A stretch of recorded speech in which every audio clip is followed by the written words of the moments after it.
Of the Uganda shillings 15.64 trillion released, 2 trillion has been allocated to wages and government salaries, 3.5 trillion for non-wages, 1.1 trillion for Government of Uganda development, 2.1 trillion for external financing development, 6.6 trillion for debt and treasury operations, and Uganda shilling 76 billion for local revenue generating efforts. The permanent secretary, who is also the secretary to the Treasury, Ramadhan Govi, revealed a 6.7% growth of the country's GDP, which he attributes to the progressive food production, industrialization, among other factors.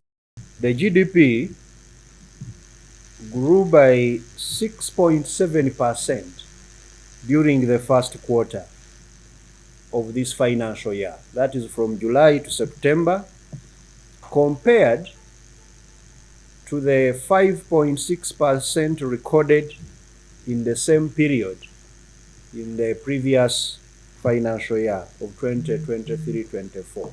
So we have seen more accelerated growth of the economy.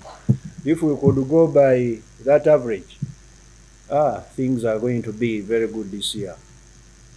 This growth was broad-based, mainly driven by food crop production in agriculture, agro-processing and construction in industry, and wholesale trade and transport activities in the services sector. According to Govi, it is from this performance that they find confidence to project a 6 and 6.5% GDP growth and a 5% controlled policy target of the inflation rate. Based on the performance of the first half of the financial year, the economy is projected to grow between 6 and 6.5% this financial year. Additionally, it is projected that inflation will remain within the policy target of 5%, while foreign exchange rate is also anticipated to remain stable.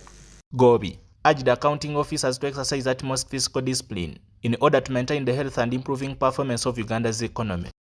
In order to eliminate the accumulation of domestic arrears and penalties, accounting officers are directed to prioritize payment of service providers on time. They should stop committing government without a budget.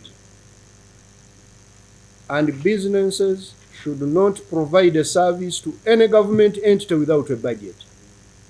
Please, businesses, the suppliers, you also have a tendency of forcing contracts on accounting officers because you have a powerful person who's saying, no, accounting officer, sign this one.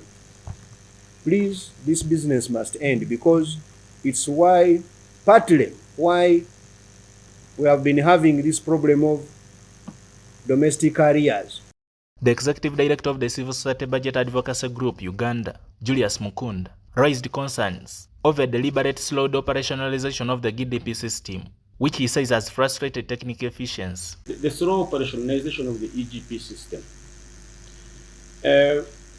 When we look at it, in the number of the planned entities, there should be around like 200, and by the Auditor General's report is saying that only 36 have been enrolled. Even these 36, a number of them still portray outside the system.